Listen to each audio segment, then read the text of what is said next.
Hello students, welcome to my channel home science exam master. आज हम लोग अपने जो ये सेशन है हमारा, इसमें हम लोग पूरा सीडी हम लोग एक जो जैसा कि नाम है फास्ट ट्रैक रिवीजन, तो इसी तरह से हम लोग पूरा फास्ट ट्रैक रिवीजन करेंगे। मैं थ्योरी भी पढ़ाऊंगी और साथ में हर चैप्टर के क्वेश्चन आंसर भी मैंने इसमें डाले हैं। तो इससे आपको क्या होगा कि काफ़ी कुछ समझ में आ जाएगा और आपका एक बढ़िया सा रिवीजन हो जाएगा। ठीक है, तो चलिए हम लोग स्टार्ट करते हैं।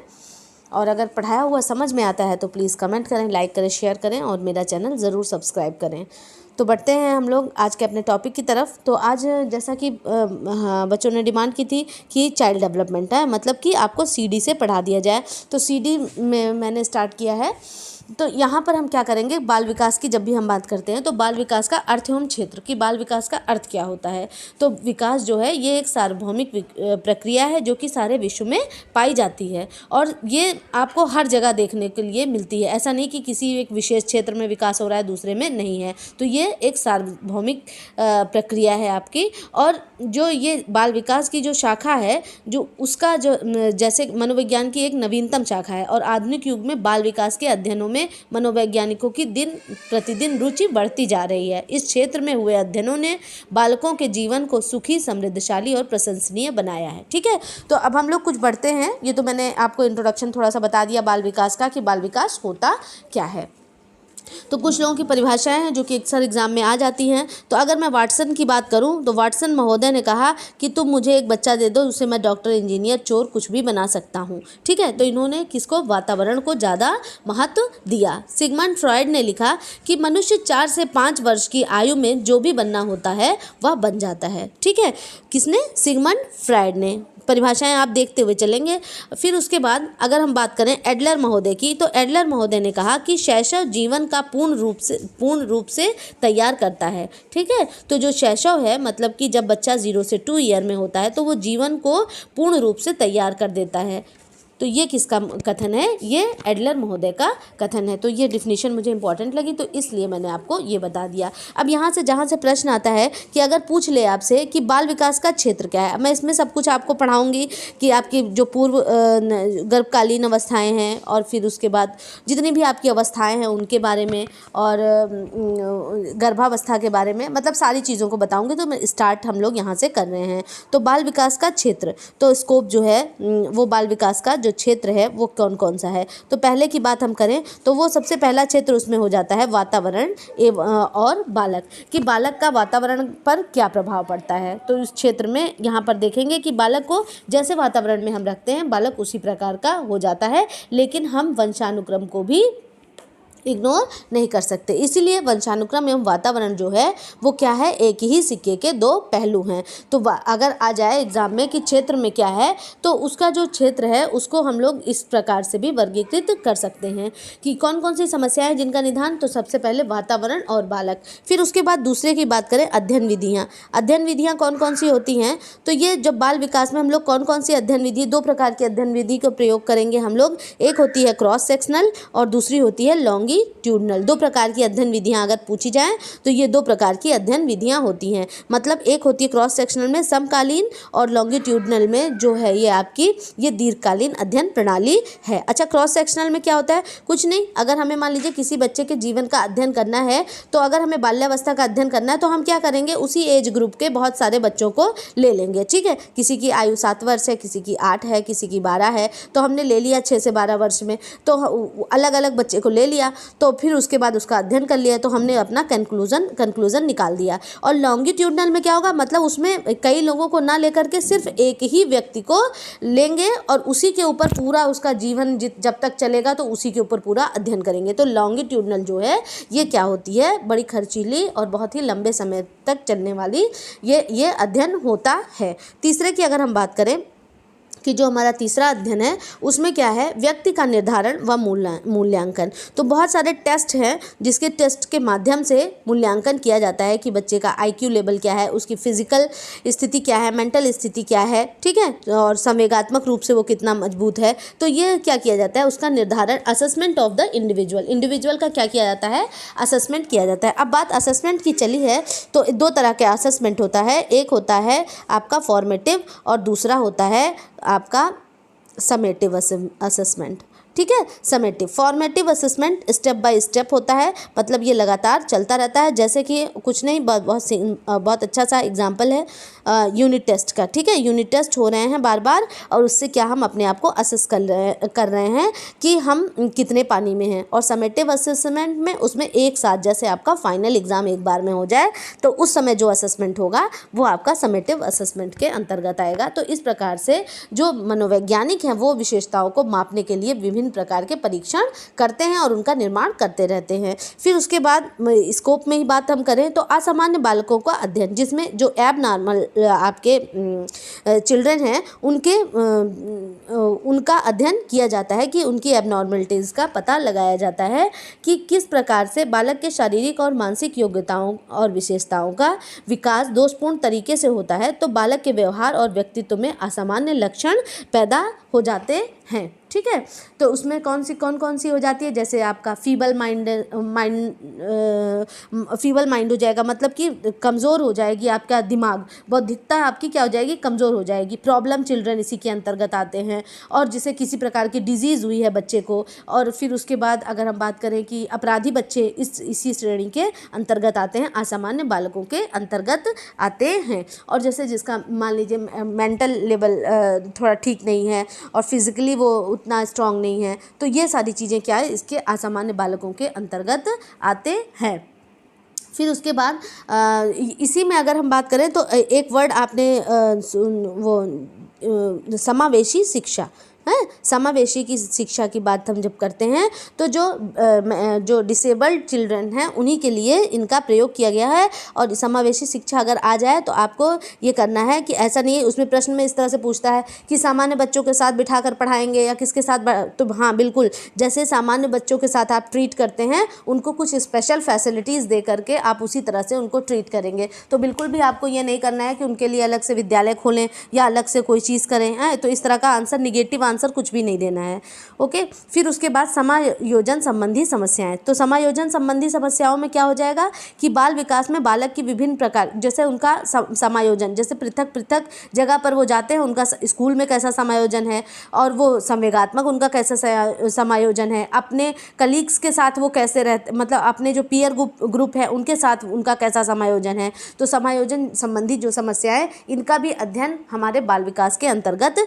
किया जाता है। इसी के अंतर्गत अगर कहा जाए तो जब प्यूबर्टी में आपके लड़के और लड़कियां, गर्ल्स और बॉयज़ पहुंचते हैं तो उस समय भी उनमें बहुत ज़्यादा समायोजन की आवश्यकता होती है, तो इसका भी निराकरण इनके द्वारा किया जाता है, ठीक है। तो वैसे ही बहुत सारी और भी कुछ समस्याएं हो सकती हैं, जैसे बालक के व्यक्तित्व की संबंधी समस्याएं, बालक की रुचियों संबंधित समस्याएं, वंशानुक्रम से समस्याएं, तो ये सारी चीज़ें इसके अंतर्गत आती हैं।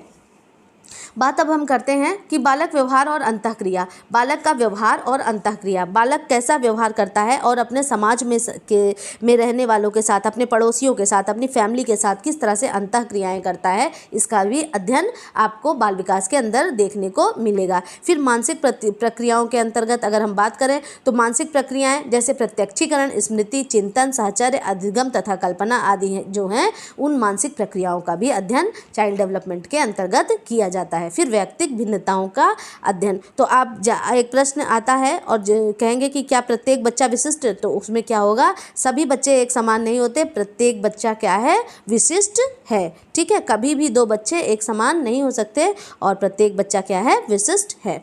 और हम बात करते हैं कि जो बाल विकास है उसको मतलब क्यों, उसका महत्व क्या है। तो हम जो चीज़ें हमने अभी पढ़ी विकास क्षेत्र में लगभग वही है, सिर्फ आपको समझना है कि बालकों के विकास को समझने में सहायक होती है, इसलिए बाल विकास का महत्व है। फिर बालकों के उपयुक्त वातावरण निर्मित करने में उपयोगी हो जाएंगी। फिर उसके बाद बालकों के व्यक्तित्व, इनका व्यक्तित्व समझने के लिए, फिर उसके बाद इनके व्यवहार पर नियंत्रण लाने के लिए, फिर उसके बाद क्या है, बाल निर्देशन मतलब गाइडेंस के लिए इनके।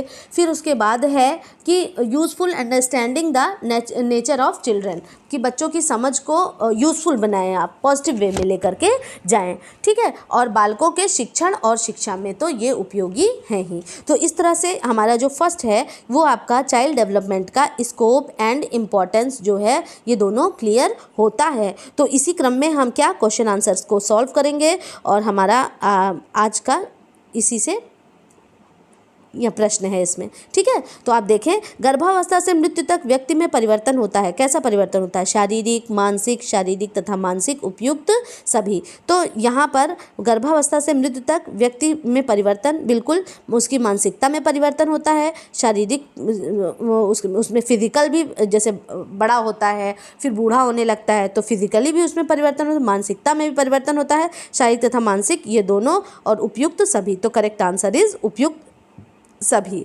ठीक है, बाल विकास का प्रमुख विषय क्या है? बाल विकास का प्रमुख विषय बच्चे का विकास, वृद्धों का विकास, मानव का विकास, उपयुक्त सभी। तो यहाँ पर आपका करेक्ट आंसर हो जाता है, क्योंकि बाल विकास किसका? बच्चों का विकास है। ठीक है, विकास का अध्ययन है। बाल विकास के क्षेत्र में सम्मिलित हैं असामान्य बालकों का अध्ययन। देखिए इसी तरह से प्रश्न आएंगे, इसीलिए मैंने प्रश्न को इंक्लूड किया है।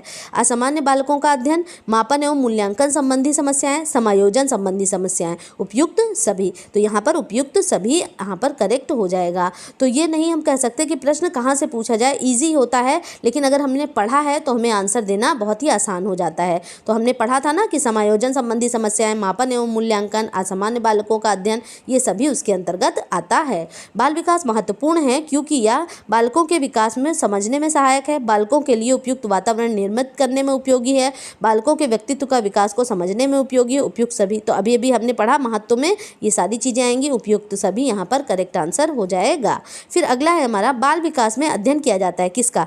व्यक्तिक भिन्नताओं का, मानसिक प्रक्रियाओं का, बाल व्यवहार एवं अंतःक्रियाओं का, उपयुक्त सभी का। तो किसका किया जाता है? उपयुक्त सभी का। तो आपको इतने पॉइंट्स क्लियर हो जाने चाहिए। ठीक है, फिर अगला जो है यहाँ हम लोग इसके बाद इसको करेंगे, जिसमें है विकास के नियम एवं सिद्धांत। ठीक, तो आपका जो अगली यूनिट है विकास के नियम एवं सिद्धांत, कौन कौन से नियम होते हैं यहाँ से भी प्रश्न पूछ लिया जाता है। तो नियम एवं सिद्धांत आपको जानना ज़रूरी है। तो हम लोग बढ़ते हैं आगे। तो अगर हम विकास और नियम की विकास के नियम की बात करें तो विकास क्या है और वृद्धि क्या है, दोनों में क्या अंतर है? तो सबसे पहले विकास और वृद्धि में जब भी अंतर की बात आ जाएगी तो आप क्या कर देंगे? विकास और वृद्धि में, तो विकास क्या है? निरंतर चलने वाली प्रक्रिया है, और वृद्धि क्या है? मतलब एक समय पर रुक जाती है। इसको आप याद रखेंगे तो आपका गलत नहीं होगा। ठीक है, फिर उसके बाद विकास की परिभाषाओं की बात करें तो ड्रेवर महोदय ने कहा कि विकास प्राणी में गर्भावस्था से प्रौढ़ावस्था तक प्रगतिशील परिवर्तन है जो किसी निश्चित लक्ष्य की ओर लगातार निर्देशित होता है। ड्रेवर महोदय ने कहा कि गर्भावस्था से प्रौढ़ावस्था तक प्रगतिशील परिवर्तन है। ये किसका कथन है? ये ड्रेवर का है। किससे? कब से? गर्भावस्था से प्रौढ़ावस्था तक। ठीक है, प्रौढ़ावस्था है, वृद्धावस्था नहीं है, प्रौढ़ावस्था तक गतिशील परिवर्तन है जो किसी निश्चित लक्ष्य की ओर लगातार निर्देशित करता है। तो ये ड्रेवर महोदय का कथन है। बात अगर हम करते हैं हरलाक महोदय की, तो इन्होंने क्या कहा? विकास का तात्पर्य बढ़ने से नहीं, इसका तात्पर्य व्यवस्थित तथा समानुपातिक परिवर्तन से है। विकास का तात्पर्य बढ़ने से नहीं, मतलब विकास जो है इसका तात्पर्य ये नहीं है कि कोई चीज़ बढ़ रही है, इसका मतलब क्या हो जाता है कि समानुपात परिवर्तन से है जो परिपक्वता के लक्ष्य को प्राप्त करने की ओर इंगित करता है। तो ये किसका कथन हो गया? ये हरलाक महोदय का कथन हो गया। आगे हम लोग बढ़ते हैं, बात करते हैं विकास की विशेषताएं, कैरेक्टरिस्टिक्स ऑफ डेवलपमेंट। मतलब विकास की विशेषता क्या है, कैरेक्टरिस्टिक क्या है? तो पहली बात तो विकास जो है वो परिवर्तनों की एक प्रगतिशील श्रृंखला के रूप में होता है। इसके अंदर आप सभी को मालूम है, आप सबने इतना पढ़ा है, सिर्फ मैं आपको याद दिलाना चाहती हूँ क्योंकि अगर बताऊंगी तो बहुत ज़्यादा टाइम हो जाएगा। तो इस विशेषता जो ये है, विकास परिवर्तन की एक प्रगतिशील श्रृंखला के रूप में, तो मतलब ये एक प्रगतिशील श्रृंखला है, मतलब आगे की ओर बढ़ती हुई जाती है। तो ये क्या है हमारी? ये विकास है। फिर उसके बाद दूसरा पॉइंट है, विकास सदैव क्रमबद्ध रूप में होता है। ठीक है, ये क्रम में होता है, एक के बाद एक। ऐसा नहीं कि कोई पहले दौड़ना शुरू कर देगा, फिर चलेगा बाद में, फिर लेटेगा बाद में, ऐसा नहीं है। तो विकास क्या होता है? सदैव क्रमबद्ध रूप में होता है। तो बालक तभी चलना सीखता है जब वो बैठना सीख जाएगा। फिर तीसरा है इसमें, विकास क्रम में होने वाले परिवर्तनों, विकास क्रम में होने वाले परिवर्तनों सदैव परस्पर संबंधित होते हैं।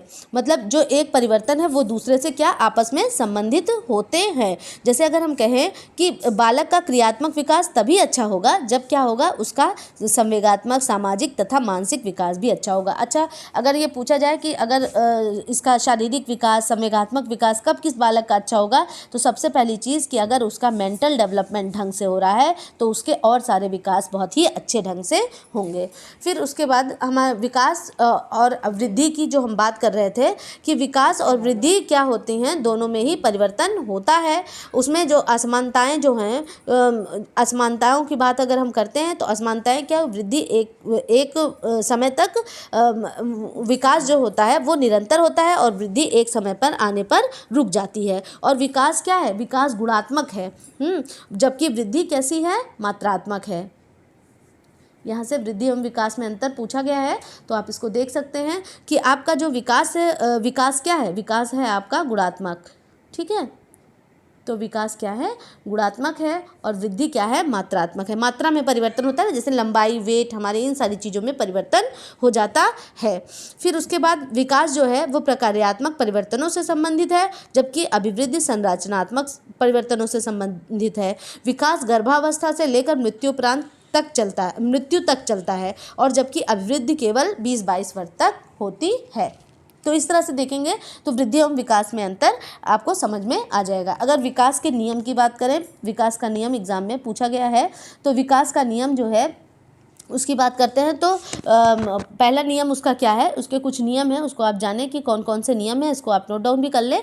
विकास अवस्थाओं के द्वारा अग्रसर होता है, ठीक है, मतलब एक से गुजर करके तभी दूसरे में जाता है, जैसे बीजावस्था, भ्रूणावस्था और गर्भस्थ शिशु की अवस्था। उसी प्रकार से देखें तो आप और आगे बढ़ेंगे, शैशवावस्था, बचपनावस्था, बाल्यावस्था, वयासंधि, फिर उसके बाद किशोरावस्था, फिर उसके बाद प्रौढ़ावस्था। तो इस तरह से यहाँ पे क्या अवस्थाओं की ओर अग्रसर होता है, एक के बाद एक ही होती हैं। फिर विकास परिपक्वता और अधिगम के फलस्वरूप है। परिपक्वता मतलब मैचुरेशन, ठीक। पक्षी तभी उड़ना प्रारंभ करेगा जब उसके पंख कैसे हो जाएंगे, मजबूत हो जाएंगे उड़ने के लिए। बच्चा तभी चलना शुरू करेगा जब उसके पैर की मांसपेशियां मैच्योर होंगी, तभी वो चलना शुरू कर देगा। तो ये चीज़ आपको ध्यान रखना है कि मैचुरेशन बहुत ही ज़्यादा इम्पॉर्टेंट है कि विकास परिपक्वता और अधिगम के फलस्वरूप होता है। सिर्फ परिपक्वता पर नहीं, ये मैचुरेशन पर, वो आपका अधिगम मतलब सीखने पर भी दूसरे का अनुसरण के द्वारा देख करके किसी भी तरह से अधिगम करें, और फिर साथ में उसका मैचुरेशन मतलब कि परिपक्व होना भी आवश्यक है। फिर अगला पॉइंट है, विभिन्न अवस्थाओं में विकास की गति भिन्न होती है। जैसे अगर हम बात करते हैं कि विकास की जो गति है वो अलग अलग अवस्थाएं, जैसे शैशवावस्था में दूसरी होगी, बाल्यावस्था में दूसरी होगी। तो इस तरह से अगर देखें तो विकास की जो गति है वो क्या होती है, अलग अलग समय में अलग अलग होती है। फिर उसके बाद चौथा पॉइंट है, विकास एक निरंतर चलने वाली प्रक्रिया है। ये क्या है, एक कंटिन्यूअस प्रोसेस है, निरंतर चलता रहेगा विकास, ठीक है। विकास के विभिन्न क्षेत्रों में सहसंबंध होता है, तो विकास का बहुत सारे क्षेत्रों में सहसंबंध होगा। तो अगर हम बात करें कि विकास के क्षेत्रों में जो ये जैसे मानसिक विकास है, हमारा शारीरिक विकास है, सामाजिक विकास है, इन सारों में क्या होगा, सहसंबंध होगा। विकास प्रतिमानों में व्यक्तिगत विभिन्नता पाई जाती है। जो विकास के प्रतिमान है, individual difference in the development, जैसे हर व्यक्ति में अलग अलग होते हैं। ऐसा नहीं कि कोई बच्चा हो सकता है 11 से 12 माह में क्या चलना शुरू कर दे, खड़ा होना तो शुरू ही कर देता है। कुछ बच्चे 12 माह में भी चलने लगते हैं, कुछ बच्चों को चलने में 1.5 साल का समय लगता है। तो ये इंडिविजुअल पर डिपेंड करता है। फिर विकास प्रतिमानों में स्थिरता पाई जाती है, मतलब स्थिर होते हैं विकास के प्रतिमान कि बच्चा ये मतलब इतना अगर आप काम कर लेते हैं तो जैसे अगर कहें कि एक बालक प्रारंभिक बाल्यावस्था में मंद बुद्धि का है और फिर उसके बाद वयस्कावस्था में भी मंद बुद्धि के ही रहते हैं, ठीक है। तो प्रतिमानों में स्थिरता पाई जाती है। जो बालक प्रारंभिक बाल्यावस्था में तीव्र बुद्धि के होंगे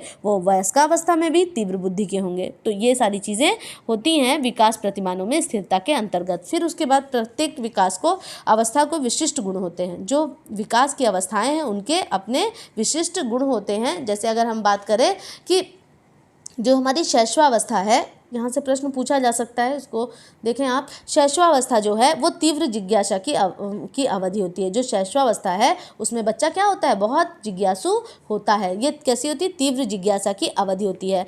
बाल्यावस्था में क्या होता है, प्रबल सामाजिकता, सब बड़े समाजी होते हैं, ठीक है, तो क्या होती है, प्रबल सामाजिकता। फिर वया संधि की बात करते हैं तो उसमें कामुकता होती है, ठीक है, कामुकता। और अगर पूछा जाए कि कामुकता किस समय में नहीं होती, तो यही जो 6 से 12 वर्ष की आयु है, ये सुप्तावस्था में होती है कामुकता, ठीक है। फिर उसके बाद किशोरावस्था की बात करें तो किशोरावस्था में वया संधि में आपकी कामुकता आ गई। किशोरावस्था में विपरीत लिंग के प्रति आकर्षण होता है, वीर पूजा होती है और स्वतंत्रता प्राप्ति की इच्छा। ये 3 चीज़ें आती हैं आपकी किशोरावस्था में। पूछा भी आया हुआ प्रश्न है कि वीर पूजा किस अवस्था में हो, तो किशोरावस्था में विपरीत लिंग के प्रति आकर्षण, वीर पूजा और स्वतंत्रता प्राप्ति की इच्छा। तो ये सारी आपकी किशोरावस्था की है। फिर उसके बाद विकास सामान्य से विशिष्ट की ओर होता है। ये सभी हम लोग जानते हैं ना, जनरल टू स्पेसिफिक। सामान्य विकास जो है वो जनरल टू स्पेसिफिक, सामान्य से पहले सामान्य क्रियाएं करेगा बच्चा, फिर उसके बाद फिर स्पेसिफिक मतलब विशिष्ट क्रियाएं करता है। जैसे बच्चा किसी पहले अगर वो पेन को पकड़ना शुरू करता है तो पूरे हाथ से पकड़ेगा, और फिर बाद में क्या, वो धीरे धीरे उंगलियों का प्रयोग करना सीख जाएगा, फिर उसमें कुशलता आती जाएगी। तो सामान्य से विशिष्ट की ओर विकास एक निश्चित क्रम में होता है। जैसे विकास की बात अगर हम करते हैं कि विकास का जो क्रम है वो 2 प्रकार का है। आपका सिफेलोकार्डस जिसको आप कहते हैं शिरा पदाभिमुख क्रम, और तथा दूसरा क्या है, सन्निकट दूरस्थ क्रम। तो शिरा इसमें क्या होता है, सिर से पैर की ओर, टॉप टू बॉटम। इसमें क्या हो गया, जो सिफेलोकार्डल है उसमें क्या हो गया, सिर से पैर की ओर हो जाएगा। और यहाँ पर क्या होता है, केंद्र से परिधि की ओर, पेट से हाथ पैर की तरफ जाता है। फिर अगला आता है हमारा विकास के प्रतिमानों की भविष्यवाणी की जा सकती है। बिल्कुल की जा सकती है। तो इस तरह से हम देखें कि हमने विकास के 11 नियम को पढ़ा, तो इसको आप नोट कर लें कि आप कौन कौन से 11 नियम हैं। तो विकास के प्रतिमानों की भविष्यवाणी की जा सकती है। फिर उसके बाद अब हम बात करते हैं, ये नियम है, अब हम बात करते हैं सिद्धांत की। तो जो विकास के जो सिद्धांत हैं उनकी बात अगर करता है तो विकास के जो सिद्धांत हैं उनको 2 भागों में विभाजित किया गया। एक हो हमारी स्टेज थ्योरी। स्टेज थ्योरी के मतलब अवस्था का सिद्धांत। तो अवस्था के सिद्धांत से आशय मतलब उससे है कि जिसको मतलब कई वर्गों में, जैसे हम लोग जीन पियाजे की बात करते हैं तो उन्होंने 4 भागों में बांटा, तो यही मतलब है, आप उससे समझ लें कि अवस्था स्टेज थ्योरी के अंतर्गत कौन कौन सी थ्योरी आएगी। स्टेज थ्योरी अलग से पूछ सकता है, तो आप जाने रहें कि क्या है, नहीं तो आप सोचें कि स्टेज थ्योरी क्या क्या है। तो फ्रायड का मनोलैंगिक सिद्धांत, जो सिगमंड फ्रायड हैं जिन्होंने इड, ईगो और सुपर ईगो की बात की, वो क्या है, हमारे फ्रायड महोदय हैं, ठीक है। तो फ्रायड महोदय की कौन सी थ्योरी है, इनका मनोलैंगिक सिद्धांत, थ्योरी ऑफ साइकोसेक्सुअल, ठीक। फिर उसके बाद दूसरी थ्योरी हमारी आती है इरिक इरिक्सन महोदय की, और इन्होंने अपनी थ्योरी को कितने भागों में बांटा, इन्होंने 8 भागों में बांटा है, ठीक है। और वो कौन कौन से अंतर्द्वंद हैं, और सबसे पहले क्या, विश्वास बनाम अविश्वास से स्टार्ट होता है। तो इस तरह से 8 भाग हैं इसके। फिर उसके बाद जीन पियाजे की बात करें तो उन्होंने अपनी थ्योरी को 4 भागों में बांटा है। कौन कौन सी हैं वो, जीन पियाजे की थ्योरी, संवेदी पेशी अवस्था, फिर उसके बाद पूर्व संक्रियात्मक, मूर्त संक्रियात्मक और औपचारिक, ठीक है। तो इस तरह से उन्होंने 4 भागों में बांटा। फिर कोहलबर्ग का नैतिकता का सिद्धांत भी इसी के अंतर्गत आता है। तो कोहलबर्ग ने अपने नैतिकता का कितना सिद्धांत दिया, 3 सिद्धांत दिया। तो अब हम यहाँ पे देखेंगे कौन कौन है। अगर फ्रॉइड का नाम आ जाए, अगर आपका जीन पियाजे का नाम आ जाता है, फिर उसके बाद आपका जो कोहलबर्ग है, कोहलबर्ग का नाम आ जाए, और फिर इरिक्सन का नाम आ जाए, तो फिर आप इसको स्टेज थ्योरी के अंतर्गत रखेंगे। फिर उसके बाद दूसरा कौन सी है, प्रोसेस थ्योरी। प्रोसेस थ्योरी में बंडूरा का सामाजिक अधिगम का सिद्धांत, और भी बहुत सारी थ्योरी है लेकिन मैं इतना बता दे रही हूँ, उसको आप याद रखिए। बंडूरा का सामाजिक अधिगम का सिद्धांत, और फिर गैसल का परिपक्वता का सिद्धांत। बंडूरा का और गैसल का परिपक्वता का सिद्धांत। बहुत ज़्यादा सिद्धांत के बारे में नहीं पूछेगा, ज़्यादा से ज़्यादा आपसे नाम पूछ सकता है कि किसका है और ये थ्योरी किसकी है, ठीक है। तो बंडूरा का कौन सा है, हमारा सामाजिक अधिगम का सिद्धांत, मतलब सोशल लर्निंग की बात की है। और गैसल की कौन सी है, थ्योरी ऑफ गैसल्स मैचुरेशन। इन्होंने परिपक्वता की बात की, किसने, गैसल महोदय ने, और बंडूरा ने सोशल लर्निंग की बात की। तो इस तरह से हमारी जो थ्योरीज हैं वो खत्म हुई। तो मैंने लॉज भी बताया और आपको थ्योरीज भी बताई। इसी क्रम में हम अपने प्रश्नों को देखेंगे कि कौन कौन से प्रश्न हैं। अब यहाँ पे देखें आप, ये प्रश्न है सिगमंड फ्राइड के मनोलैंगिक सिद्धांत के प्रतिपादक थे। तो मैंने नाम ही बता दिया आपको। मनोलैंगिक सिद्धांत किसका है? तो ये है हमारे फ्रॉयड महोदय का। तो सिगमंड फ्रॉयड के द्वारा मनोलैंगिक सिद्धांत दिया गया।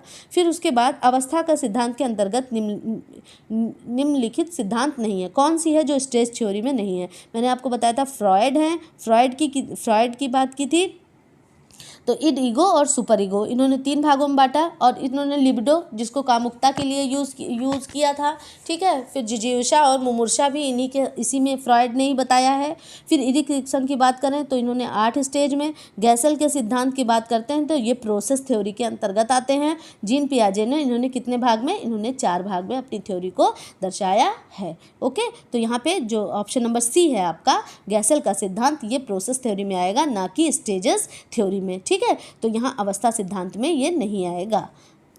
अगला प्रश्न है संज्ञानात्मक विकास सिद्धांत के प्रतिपादक कौन है? पियाजे, कोहलबर्ग, बंडूरा, फ्रॉयड। तो संज्ञानात्मक विकास के सिद्धांत के प्रतिपादक, जब भी संज्ञानात्मक या कॉग्निटिव डेवलपमेंट की बात आएगी, बिल्कुल भी हम जीन पियाजे को स्किप नहीं कर सकते।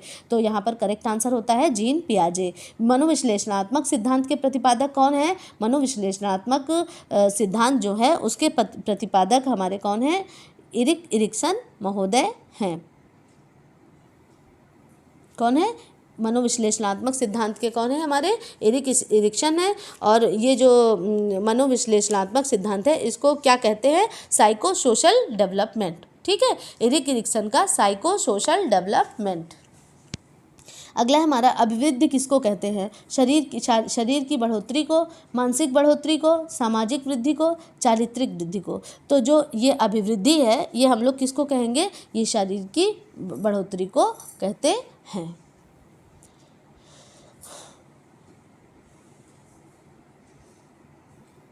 अगला प्रश्न है अवस्था सिद्धांत है मतलब कि स्टेज थ्योरी। फ्रॉयड का मनोलैंगिक सिद्धांत, पियाजे का संज्ञानात्मक सिद्धांत और कोहलबर्ग का नैतिकता का सिद्धांत, उपरोक्त सभी। तो फ्रॉयड का मनोलैंगिक सिद्धांत भी है, पियाजे का संज्ञानात्मक सिद्धांत भी है, और कोहलबर्ग का 3 है, पियाजे का 4 है, फ्रॉयड का भी 3 है, ठीक है। और एरिक्सन के 8 हैं। तो इस तरह से आप याद रखेंगे कि इतने भागों में इन लोगों ने बांटा है। तो करेक्ट आंसर इज उपरोक्त सभी। विकास क्या है? विकास है एक निरंतर चलने वाली प्रक्रिया, सामान्य से विशिष्ट की ओर। विकास की प्रत्येक अवस्था के विशिष्ट गुण होते हैं, बिल्कुल होते हैं। तो उपरोक्त सभी यहाँ पर करेक्ट होता है। अगर मैं आपको बताना चाहूँगी कि यहाँ पर जो अलग अलग जो स्टेजेस हैं, शैशवावस्था में कौन सी? तीव्र जिज्ञासा, इसको याद रखें। शैशवावस्था में तीव्र जिज्ञासा, बाल्यावस्था में प्रबल सामाजिकता, वया संधि में कामुकता, और किशोरावस्था में 3 है। कौन कौन सी? विपरीत लिंग के प्रति आकर्षण, वीर पूजा और स्वतंत्रता प्राप्ति की इच्छा। तो उसके बाद ये हमारे ये आपकी विकास के नियम एवं सिद्धांत यहाँ पर कंप्लीट होते हैं।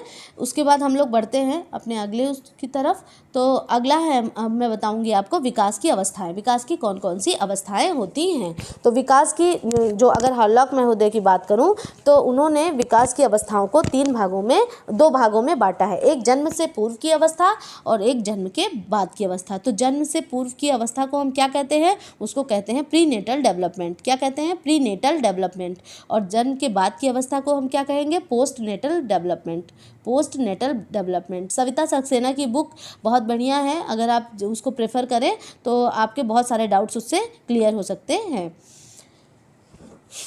फिर अगला है हमारा कि प्रीनेटल स्टेज की मैं बात करूं तो यहाँ प्रीनेटल और ये हो गया, और पोस्टनेटल। प्रीनेटल की बात करें जन्म से पूर्व, मतलब गर्भाधान से लेकर के और जन्म होने तक का जो समय है वो प्रीनेटल के अंतर्गत आता है। और गर्भाधान के बाद का जो समय है वो गर्भाधान नहीं, प्रसव के बाद का जो समय है वो क्या है हमारा, उसके बाद का जो समय होता है वो पोस्टनेटल के अंतर्गत आता है। अब मैं सिर्फ यहाँ पे आपको ये बताती हूँ क्या क्या है इसमें। सबसे पहले डिम्बावस्था। कौन कौन सी अवस्था आती है प्रीनेटल में? मतलब जन्म से पहले डिम्बावस्था। ये कब से कब तक आरंभ होती है? यह अवस्था गर्भाधान अथवा निषेचन से आरंभ होती है। ये कब से 2 सप्ताह के अंत तक चलती है। मतलब गर्भाधान से या निषेचन से कहें तो 2 सप्ताह तक चलती है, 2 वीक्स तक की होती है डिम्बावस्था। फिर बात करते हैं दूसरी अवस्था की। दूसरी अवस्था हमारी कौन सी है? हमारी डिम्बावस्था के बाद आती है भ्रूणावस्था। भ्रूणावस्था में भ्रूणावस्था, ये क्या है, 2 सप्ताह से प्रारंभ होकर 2 मास तक चलती है, 2 महीने तक चलती है। और फिर ये जो सबसे पहली वाली हमारी डिम्बावस्था थी, डिम्बावस्था में मैं ये एक चीज़ बता दूं कि डिम्बावस्था में क्या क्या चीज़ें हो जाती है, हमारा वंशानुक्रम उसमें निर्धारित हो जाता है, लिंग निर्धारित हो जाता है बच्चा का कि लड़का है या लड़की, बच्चे की संख्या और परिवार में बालक का क्रम, ये हमारा किसमें, डिम्बावस्था में इन चीज़ों का निर्धारण होता है, जो कि 0 से लेकर के 2 वीक्स तक का समय होता है। भ्रूणावस्था की बात करूं मैं, भ्रूणावस्था जो है, जो कि हमारी 2 सप्ताह से 2 माह के अंत तक चलने वाली है, उसमें क्या होता है, भ्रूण सूक्ष्म मानव का स्वरूप ग्रहण करने लगता है। इसके कैरेक्टरिस्टिक्स बता रही हूँ।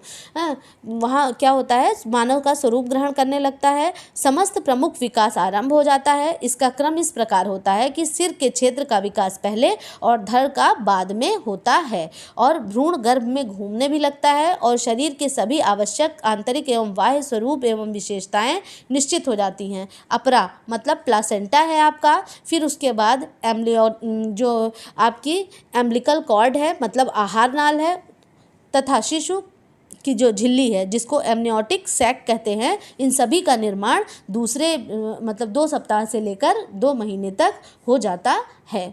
फिर तीसरी अवस्था हमारी कौन सी आती है, शिशुकाल, जिसको हम क्या कहते हैं, फीटस स्टेज कहते हैं। स्टेजेस भी मैंने आपको बता दिया था, सिस्ट वाला पहले के वीडियो में बताया हुआ है, उसको भी आप देख लें, उस स्टेप को भूलें नहीं, अरेंज करने के लिए वो आ जाती है। तो फिर उसके बाद अगर हम बात करें कि फीटस स्टेज गर्भाधान से दूसरे माह से आरंभ होकर जन्म प्रक्रिया तक की अवस्था कौन सी कहलाती है, शिशुकाल या फीटस स्टेज के नाम से इसको हम जानते हैं। तो ये आपका कौन सा हो गया, फीटस स्टेज हो गई। ठीक है, तो तीसरे माह के अंत में लगभग सभी आंतरिक अंग मतलब जितने भी आंतरिक अंग हैं, अवयव हैं, वो क्या होते हैं, पर्याप्त विकसित हो जाते हैं तथा कार्य करना आरंभ कर देते हैं। लगभग 15 सप्ताह पश्चात शिशु के हृदय की धड़कन आसानी से सुनी जा सकती है। 5वें माह तक सभी आंतरिक अंग अवयव में अपना स्थान, 15 सप्ताह की अगर हम बात करते हैं तो 4 सप्ताह का 1 महीना हो गया, फिर 4 सप्ताह का 1 महीना, 4 सप्ताह का 1 महीना, तो ये 3 महीने हो गए आपके, और फिर 4 सप्ताह का, तो मतलब चौथे माह में क्या हो जाता है, हृदय की धड़कन क्या हम सुनना शुरू कर देते हैं, और 5वें माह तक सभी आंतरिक अंग अवयव अपना स्थान ग्रहण कर लेते हैं, और 7वें माह के अंत तक बालक की शारीरिक क्रियाशीलता इतनी विकसित हो जाती है कि जन्म के पूर्व भी बालक जीवित रह सकता है, मतलब 7 महीने के बाद भी अगर बच्चे की डिलीवरी हो जाए तो वो जीवित रह सकता है। फिर उसके बाद जन्म के बाद की अगर हम बात करें, जिसको हमने क्या कहा था, पोस्टनेटल, कौन सा था हमारा, पोस्टनेटल। अब प्रीनेटल आपको कंफर्म हो गया होगा, अक्सर यहाँ से प्रश्न पूछा जाता है, डिम्बावस्था, भ्रूणावस्था और फीटस या गर्भस्थ शिशु की अवस्था। तो सबसे पहले 0 to 15 डेज 2 वीक्स की अगर बात करते हैं तो सबसे पहले डिम्बावस्था, फिर उसके बाद दूसरे की बात करें भ्रूणावस्था की, तो भ्रूणावस्था 2 सप्ताह से लेकर के 2 माह के अंत तक चलती है, और फिर उसके बाद गर्भस्थ शिशु की अवस्था, ये 2 माह जब खत्म होता है तो तीसरे माह से लेकर के आपकी जन्म तक की ये अवस्था होती है। जो आपकी पोस्टनेटल है, पोस्टनेटल की बात करें तो जन्म के बाद की बात हम यहाँ पर कर रहे हैं। तो नवजात काल, जिसको कि क्या हम कहते हैं, इन्फेंसी कहते हैं। फिर उसके बाद शैशव काल, बेबीहुड हो जाता है हमारा, फिर बाल्यावस्था, चाइल्डहुड हो गया, फिर आपकी प्यूबर्टी आती है, फिर एडोलसेंस आता है, फिर एडल्टहुड आता है। तो इस तरह से 6 भाग में इस तरह से बांटा गया। तो अगर नवजात काल की सबसे पहले बात करते हैं, इन्फेंसी की बात करते हैं, तो यह जन्म से आरंभ होकर के कितने दिन तक, 2 सप्ताह तक का होता है। जन्म से आरंभ होकर के 2 सप्ताह तक का जो होता है वो इन्फेंसी काल हो जाता है। ठीक है, इन्फेंसी होती है। और ये जब बच्चा जब डिलीवरी होती है, प्रसव होता है, उस समय 2 चीज़ें आती है, पीरियड ऑफ पार्चुनेट और पीरियड ऑफ नियोनेट। इसमें बहुत कन्फ्यूज़न होता है, पार्चुनेट और नियोनेट क्या होता है। तो जो पार्चुनेट है आहार नाल काटने से पहले की अवस्था। पार्चुनेट में, अब ये नहीं पार्चुनेट है तो ये आप इससे लगाएं कि बाद की बात हो रही है, नहीं, पार्चुनेट क्या है, पहले की बात हो रही है। आहार नाल से जब तक बच्चा जुड़ा रहेगा वो पार्चुनेट है, और जन्म के 15 से 20 मिनट तक के अंदर जब उसमें स्पंदन रुक जाता है, तब जब उसको कट कर देते हैं तो वो क्या हो जाता है, आपका टाइम पीरियड ऑफ नियोनेट हो जाता है। क्या हो जाता है, पीरियड ऑफ नियोनेट हो जाता है। तो पार्चुनेट और नियोनेट दोनों बहुत इंपॉर्टेंट है, आप इसको जाने रहें कि ये क्या है आपका पीरियड ऑफ पार्चुनेट और पीरियड ऑफ नियोनेट, तो ये दोनों है आपका। तो ये किसके अंतर्गत आता है? ये हमारे नवजात काल मतलब इन्फेंसी के अंतर्गत आता है। फिर अगला हमारा है शैशव काल, जिसको हम क्या कहते हैं? बेबीहुड। इस शैशव काल का वैसे समय क्या है? 0 से आपका 15 दिन से लेकर के आपका 2 वर्ष तक का जो समय है वो क्या है? शैशवावस्था के अंतर्गत आता है। इसमें शैशवावस्था में ये यहाँ पे क्या हो जाता है कि बच्चा अनुकरण के द्वारा सीखता है। इसी अवस्था में बालक चलना, ठोस आहार खाना, बोलना, मलमूत्र विसर्जन पर नियंत्रण भी थोड़ा थोड़ा करना सीखता है, संवेगों से परिचय होता है, नए नए संवेग उसके अंतर्गत आते हैं। तो ये सारी चीज़ें किसके? शैशवकाल में होती हैं। फिर उसके बाद ये पहली स्टेज हमारी कौन सी हो गई? इन्फेंसी हो गई। दूसरी हमारी शैशवावस्था हो गई, जिसको कि बेबीहुड कहेंगे हम। ठीक है, पहली हमारी इन्फेंसी हो गई, दूसरी शैशवावस्था हो गई, और तीसरी अवस्था कौन सी है? बाल्यकाल, चाइल्डहुड जिसको कहते हैं। ठीक है, चाइल्डहुड ये हमारी कौन सी अवस्था है? तीसरी अवस्था है। तो इसको भी 2 भाग में बांटेंगे। कौन सी? प्रारंभिक हो गई, और दूसरी कौन सी? उत्तर हो गई। ठीक है, तो अर्ली चाइल्डहुड और उत्तर बाल्यकाल, जिसको हम प्री स्कूल एज और के नाम से जानते हैं। प्री स्कूल एज को 2 से 6 वर्ष के लिए, और फिर इसके ऊपर 2 से 6 वर्ष, और फिर 6 वर्ष से 12 वर्ष में स्कूल एज के नाम से भी हम इसको जानते हैं। तो 2 भागों में चाइल्डहुड को बांट देंगे। फिर उसके बाद हम बात करते हैं यहाँ पे जब 12 साल के ये हो गए तो 12 साल से लेकर के 13 साल का समय जो है वो प्यूबर्टी का होता है। जैसे उसमें लड़कियों में मेंस्ट्रुएशन साइकिल का शुरू होना, लड़कों में भी मतलब बहुत सारे फिजिकल चेंजेस आते हैं। तो ये आपका प्यूबर्टी के टाइम में ये सारी चीज़ें होती हैं। तो ये प्यूबर्टी क्या है? प्यूबर्टी मैंने बताया था, ये इसको क्या? यौनो उत्सुकता का समय है। ये लैटिन भाषा का शब्द प्यूबर्टास के निकले हुए शब्द से लिया गया है, जिसका अर्थ होता है यौनोत्सुकता। तो जो हमारी चौथी स्टेज है, ये अभी तक हमने 3 स्टेज की, इन्फेंसी की, बेबीहुड की, और फिर उसके बाद चाइल्डहुड की। चाइल्डहुड के बाद जो हमारी चौथी आती है, ये स्टेज आती है, वो क्या हो जाती है? हमारी प्यूबर्टी की हो जाती है। तो प्यूबर्टी मैंने आपको बताया था यौन उत्सुकता की अवस्था होती है। और फिर उसके बाद अगली जो स्टेज है वो किशोरावस्था है। किशोरावस्था कब से शुरू होती है? किशोरावस्था को भी आरंभिक किशोरावस्था और पूर्व किशोरावस्था, इस तरह से 2 भागों में बांट सकते हैं। तो आरंभिक किशोरावस्था जो है वो 13 वर्ष से लेकर, किशोरावस्था की बात हम यहाँ कर रहे हैं। किशोरावस्था क्या है? इसको ये 13 वर्ष से लेकर के 13-14 वर्ष से लेकर के 16 वर्ष या 17 वर्ष भी आपको देखने को मिलेगा। फिर उसके बाद 17 वर्ष से आपका 19 वर्ष तक का समय ये किसका होता है? उत्तर बाल्यावस्था का समय होता है। हाँ, फिर उसके बाद प्रौढ़ावस्था की बात करें। प्रौढ़ावस्था में जो सबसे उसके बाद की है एडल्टहुड है। एडल्टहुड की हम बात करते हैं तो एडल्टहुड को भी 3 भागों में बांटा गया। एडल्टहुड में क्या है आपका? आरंभिक प्रौढ़ावस्था, मध्य प्रौढ़ावस्था और उत्तर प्रौढ़ावस्था। तो प्रौढ़ावस्था कब से शुरू हो जाती है? एडल्टहुड की बात हम कर रहे हैं तो उसको 3 भागों में आप बांटेंगे। एडल्टहुड की बात करें हम तो उसको 3 भागों में बांटेंगे। जैसे 19 या 20 वर्ष से लेकर के आपका 40 वर्ष तक का जो है ये आपका आरंभिक प्रौढ़ावस्था के अंतर्गत आता है। फिर उसके बाद मध्य प्रौढ़ावस्था में 40 से 60 वर्ष आता है, और उत्तर प्रौढ़ावस्था में आपका 60 वर्ष के पश्चात आता है।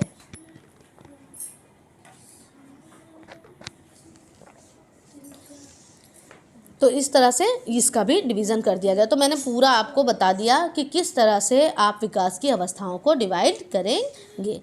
तो अब हम लोग अपने प्रश्न की ओर बढ़ें। प्रश्न है हमारा, खोजी उम्र कहते हैं। खोजी उम्र किसको कहेंगे? प्रारंभिक बाल्यावस्था को, उत्तर बाल्यावस्था को, यौनोत्सुकता की अवस्था को, उपयुक्त सभी को। तो जो खोजी उम्र होती है वो कौन सी होती है? प्रारंभिक बाल्यावस्था की उम्र क्या होती है? खोजी उम्र होती है। अच्छा, ये प्रारंभिक बाल्यावस्था कब से कब तक की होती है? तो प्रारंभिक बाल्यावस्था जो है आपकी, ये आपकी 2 वर्ष से लेकर के 6 वर्ष तक की उम्र होती है। ठीक। फिर हॉरलॉक ने विकास की कितनी अवस्थाएं? हाँ, एक चीज़ स्किप हो गई है, मैं उसको बताना चाहूँगी कि जो ईबी हॉरलॉक हैं उन्होंने विकास की अवस्थाओं की बात की है। तो उन्होंने ईबी हॉरलॉक ने जो विकास की अवस्थाएं बताई हैं, उन्होंने विकास की 2 अवस्थाएं यहाँ पर बता दूं मैं आपको। 2 अवस्थाएं बताई हैं। कौन कौन सी बताई हैं? आपकी प्रीनेटल और पोस्टनेटल हैं, कि गर्भ के अंदर और गर्भ के बाहर। इस तरह से ईबी हॉरलॉक ने इसका डिवीजन किया है। ये लेकिन मैंने आपको बता दिया जन्म के पहले और जन्म के बाद की। तो मैं यहाँ पर सिर्फ ये बताना चाहूँगी, क्योंकि कई बार पूछ लिया जाता है कि शैशवावस्था को इनके अनुसार क्या कहा गया। तो अगर पूछता है अमेरिकी मनोवैज्ञानिक के अनुसार शैशवावस्था कब से है, तो वो कहते हैं जन्म से लेकर 1 वर्ष तक है।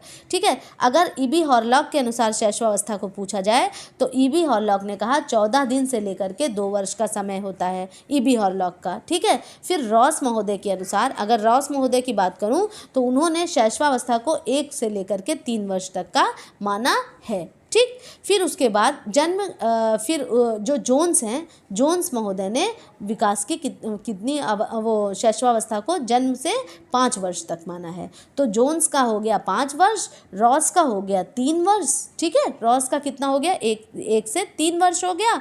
और हॉरलॉक का तो हमने अभी पढ़ा ही कि 14 दिन से लेकर के कब तक का, ये 2 वर्ष तक इसको मानते हैं। और अमेरिकी मनोवैज्ञानिक संस्थान के अनुसार इन्होंने क्या, जन्म से 1 वर्ष तक बाल्यावस्था को माना है। ठीक है। तो इस तरह से जोन्स के अनुसार पूछ सकता है कि कितने भागों में बांटा, तो 5। और फिर उसके बाद हम अगर मतलब 5 अवस्थाएं, वो 1 से लेकर के 5 वर्ष तक, 0 से लेकर के जन्म से लेकर के 5 वर्ष का समय जोन्स ने बताया है। ठीक है। और हॉरलॉक ने 14 दिन से लेकर 2 वर्ष का समय बताया। रॉस ने 1 वर्ष से लेकर के 3 वर्ष का समय बताया है।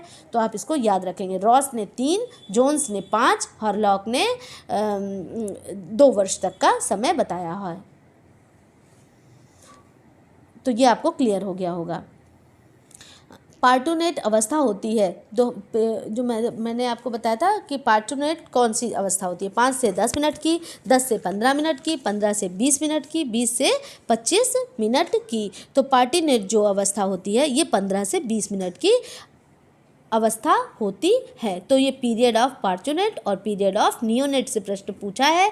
जब बच्चा आहार नाल से जुड़ा हुआ रहता है तो वो पीरियड ऑफ पार्टूनेट है। 15 से 20 मिनट का समय लगता है, जिसमें क्या हो जाता है, जो वो नाल काटनी रहती है उसको, उसमें स्पंदन रुक जाए तब उसका इंतजार करते हैं, फिर कट कर देते हैं, फिर बच्चा एक स्वतंत्र प्राणी हो जाता है। और वो कौन सा होता है, पीरियड ऑफ नियोनेट, मतलब नया हो जाता है। बाल्यावस्था होती है, बाल्यावस्था कब से कब तक होती है, 2 से 6 वर्ष तक, 6 से 12 वर्ष तक, 2 से 12 वर्ष तक की, और 7 से 12 वर्ष तक की। तो यहाँ पर करेक्ट आंसर होता है आपका, बाल्यावस्था जो है वो 2 से 12 वर्ष की होती है। इसको 2 भागों में डिवाइड करते हैं, उत्तर और पूर्व। ठीक है। प्रारंभिक भी कर सकते हैं और पूर्व भी कर सकते हैं। 2 से 6 वर्ष की और 6 से 12 वर्ष की प्री स्कूल एज, ये स्कूल एज है। उत्तर बाल्यावस्था का काल क्या है, यहाँ पे पूछ ही लिया इसने। उत्तर बाल्यावस्था का कार्य क्या है, तो उत्तर बाल्यावस्था का कार्य है हमारा 6 से 12 वर्ष।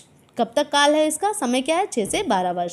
संपूर्णता की ओर ले जाने वाली अवस्था कहलाती है क्या, शैशवावस्था, बाल्यावस्था, यौनोत्सुक अवस्था, किशोरावस्था। तो संपूर्णता की ओर जो हम अवस्था हमको लेकर के जाती है, जहाँ से शुरू होता है वो क्या है, यौनोत्सुक अवस्था, अर्थात की प्यूबर्टी। ठीक है। यहाँ पर क्या होते हैं, मैच्योर होने लगते हैं। जन्म के बाद विकास की कितनी अवस्थाओं में बांटा जा सकता है, तो जन्म के बाद विकास को 9 अवस्थाओं में बांटा जा सकता है।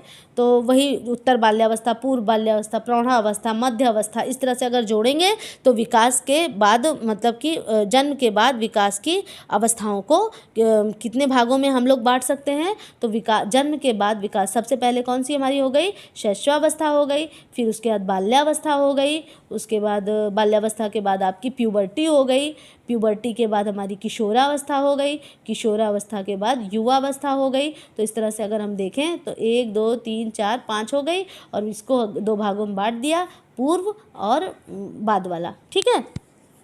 तो नहीं, इसमें एक इन्फेंसी छूट रहा है, इन्फेंसी, तो इसको डिवाइड नहीं करें तो मेन अगर देखते हैं तो कितने भागों में, 6 भागों में बांटा जा सकता है। ओके। तो जन्म के बाद विकास की अवस्थाओं कितने भागों में, 6 भागों में बांटा जा सकता है। फिर उसके बाद अगला प्रश्न है, शैशवावस्था की उम्र है क्या है, 0 से 14 सप्ताह, 0 से 1 वर्ष, 0 से 2 वर्ष, 0 से 6 वर्ष। तो जो हमारा शैशवावस्था है वो उसका समय क्या है, 0 से 2 वर्ष का समय है।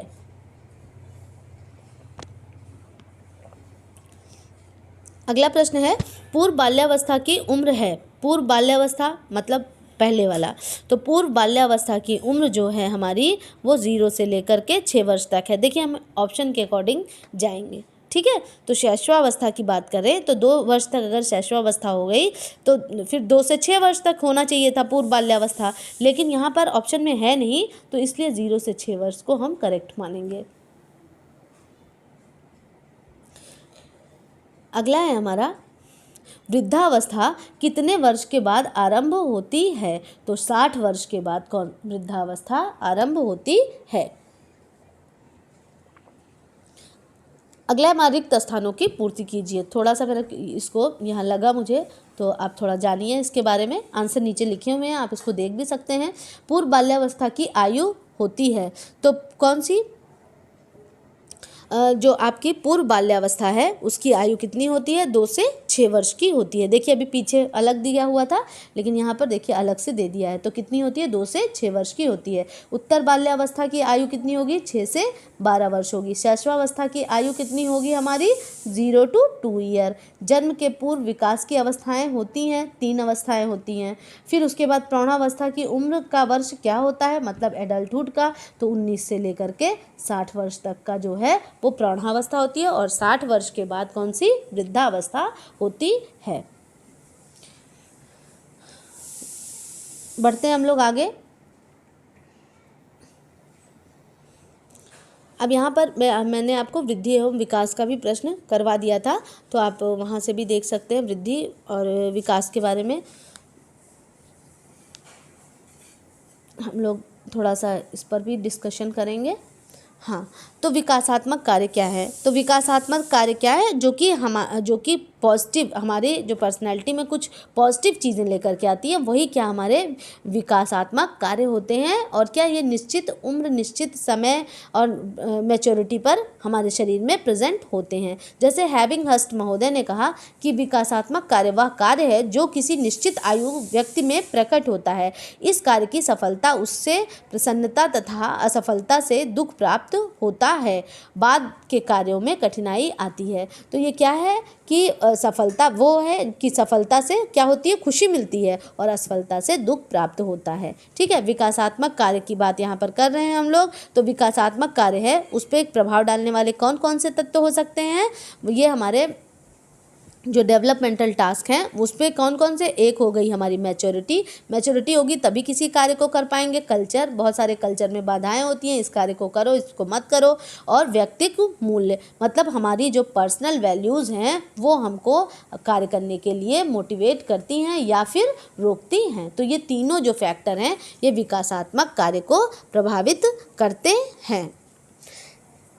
तो विकासात्मक जो कार्य हैं उसके अंतर्गत क्या होगा? तो जो हैविंग हस्ट हैं उन्होंने कहा कि शैशवावस्था एवं प्रारंभिक बाल्यावस्था के विकासात्मक कौन कौन से कार्य होते हैं? जैसे ठीक से चलना, मल मूत्र त्याग करना, सामाजिकता, मतलब जो भी हमारे समाज में होने वाले कार्य हैं वो सारे क्या हैं? हमारे विकासात्मक कार्य के अंतर्गत आते हैं। तो मैंने सिर्फ आपका कॉन्सेप्ट क्लियर कर दिया कि विकासात्मक कार्य होते क्या हैं, नहीं तो आए तो आप सोचें कि ये क्या अजीब सा आ गया है।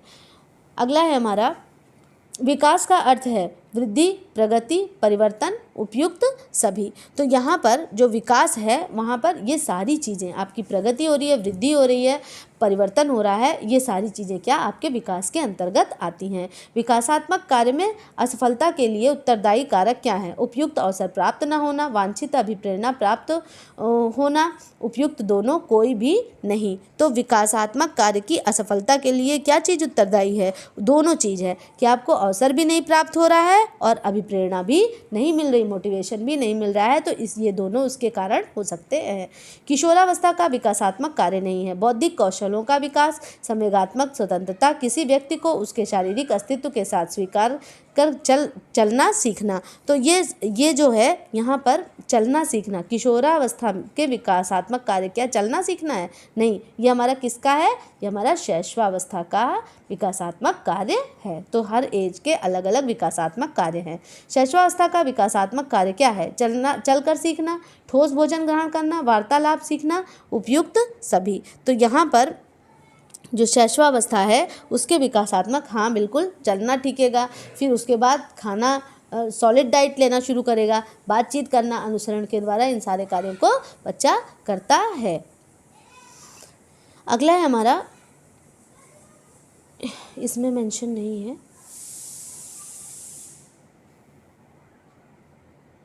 मैं बता देती हूँ ऐसे ही कि मध्य बाल्यावस्था का विकासात्मक कार्य। मध्य बाल्यावस्था की बात हम करें तो मध्य बाल्यावस्था जो कि आपकी 6 से लेकर के 8 वर्ष का समय हो जाएगा बाल्यावस्था की, तो खेलों के लिए आवश्यक शारीरिक कौशलों को सीखना, वांछित यौन व्यवहार सीखना, अपनी आयु के लोगों के साथ उपयुक्त व्यवहार सीखना, उपयुक्त सभी। तो जो मध्य बाल्यावस्था है उसमें ये सारी चीज़ें होंगी कि खेलों के लिए आवश्यक शारीरिक कौशल होना चाहिए, वांछित यौन व्यवहार सीखना, जैसा अगर लड़की लड़के जैसा, लड़कियां लड़कों जैसा ना व्यवहार करें तो ये क्या है, वांछित जैसा उनको चाहिए वो अच्छा लड़का अच्छी लड़की वाला कॉन्सेप्ट यहाँ से हो जाता है। अपनी आयु के लोगों के साथ उपयुक्त व्यवहार करना सीखना, तो ये सब किसका, मध्य आपका बाल्यावस्था का विकासात्मक कार्य है। विकासात्मक कार्य पर प्रभाव डालने वाले कारक मैंने आपको बताया था कौन कौन से हैं। परिपक्वता मैचुरेशन है आपका, व्यक्तित्व मूल्य पर्सनल वैल्यूज़ हैं आपकी, और संस्कृति हमारा कल्चर है। तो ये 3 चीज़ें हैं जो कि प्रभाव डालती हैं, इसको स्किप मत करिएगा।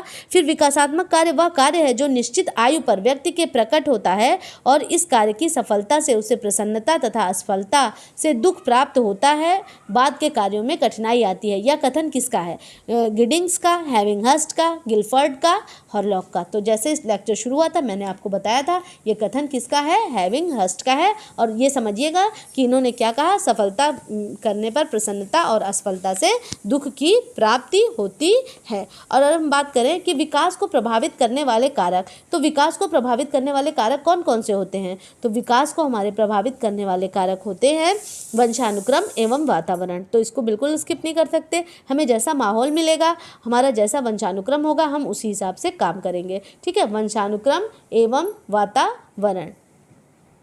ठीक, तो ये हो जाएगा इसका। फिर उसके बाद अगली बात करते हैं हम कि परिपक्वता एवं अधिगम क्या और क्या प्रभावित करेगा, परिपक्वता एवं अधिगम मतलब हम कितने मैच्योर हैं और हमें सीखने की कितनी चाह है या कितना हमें चांस मिल रहा है सीखने का, ये भी उस पर ऊपर प्रभावित करेगा। रोग या चोट की स्थिति क्या हो जाती है, बाधित कर देती है आपके विकास को। किसको, रोग या चोट की स्थिति आपके विकास को बाधित करने का कार्य करती है। फिर उसके बाद प्रजाति एवं वर्ण, प्रजाति एवं वर्ण अंतर भी, ये भी अंतर डालते हैं।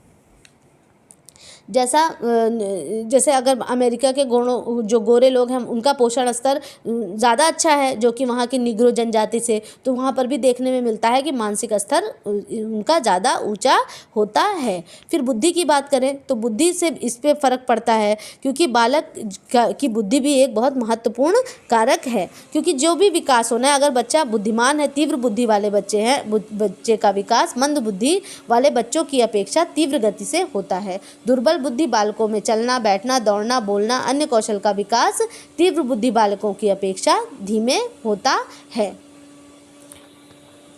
फिर पोषण भी एक बहुत ही इम्पोर्टेंट फैक्टर है।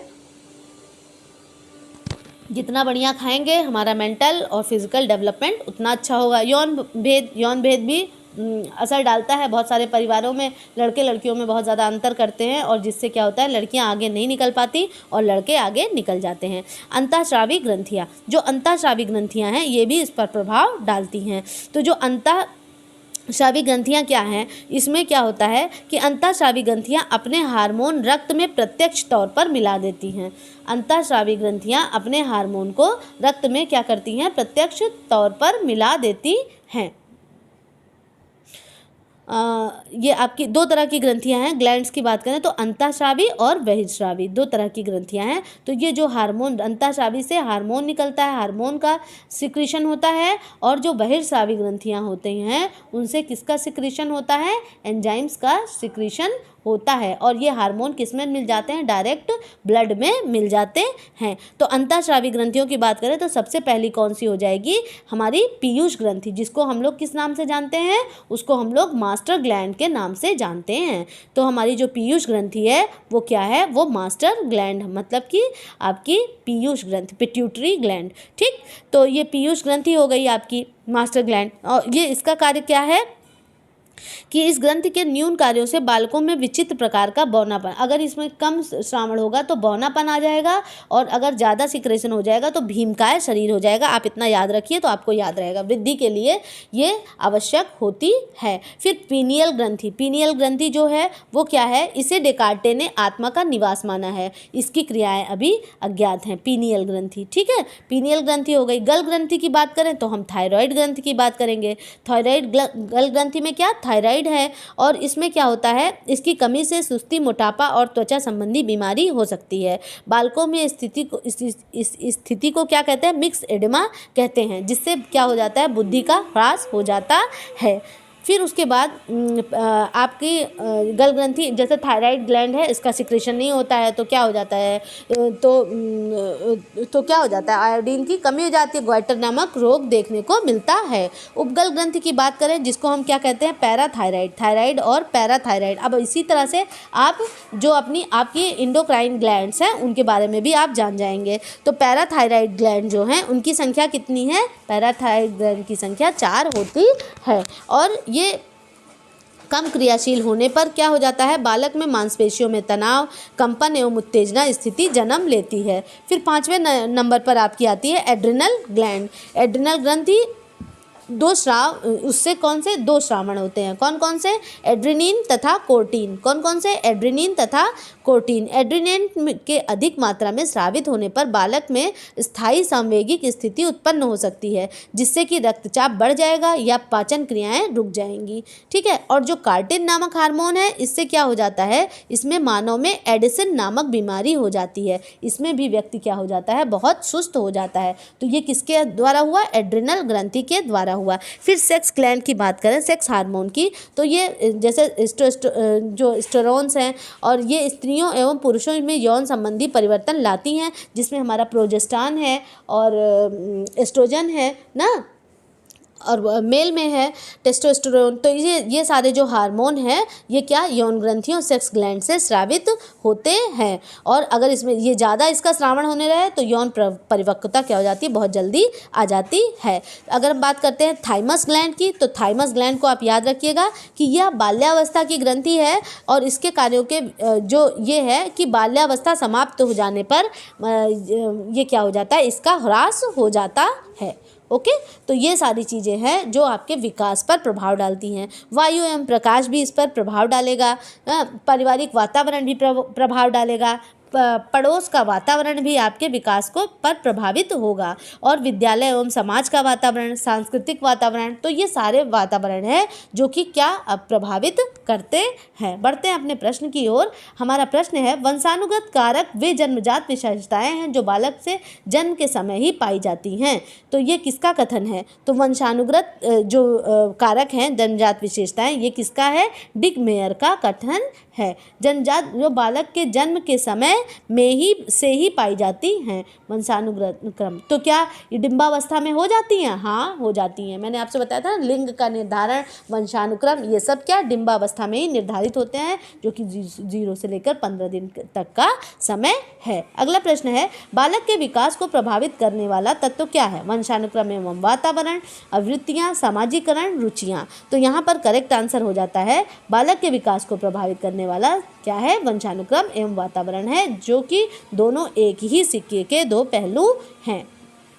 अगला प्रश्न है हमारा कि बालक के शारीरिक एवं मानसिक विकास को प्रभावित करता है, क्या चीज़ प्रभावित करेगी, शारीरिक एवं यौन भेद, रोग, बुद्धि, उपयुक्त सभी। अभी भी हमने पढ़ा था, ये सारी चीज़ें क्या करेंगी, प्रभावित करेंगी। उपयुक्त सभी करेक्ट आंसर होता है। बालक विकास को प्रभावित करने वाले तत्वों में सर्वाधिक महत्वपूर्ण तत्व कौन सा है, तो बाल विकास को प्रभावित करने वाले तत्वों में सबसे महत्वपूर्ण तत्व क्या है आपका, पारिवारिक वातावरण, वंशानुक्रम एवं वातावरण। सबसे महत्वपूर्ण क्या है, वंशानुक्रम एवं वातावरण। जैसा वंशानुक्रम होगा, जैसा वातावरण का, तो बिल्कुल प्रत्यक्ष प्रभाव पड़ता है बच्चे पर। वंशानुक्रम के वाहक कौन होते हैं, ग्रंथियां, जीन्स, क्रोमोसोम्स, उपयुक्त सभी। तो जो ये हमारे जीन्स हैं, ये क्या हैं, हमारे वंशानुक्रम के वाहक होते हैं, और इन्हीं के द्वारा बच्चे में पीढ़ी दर पीढ़ी हस्तांतरण होता है।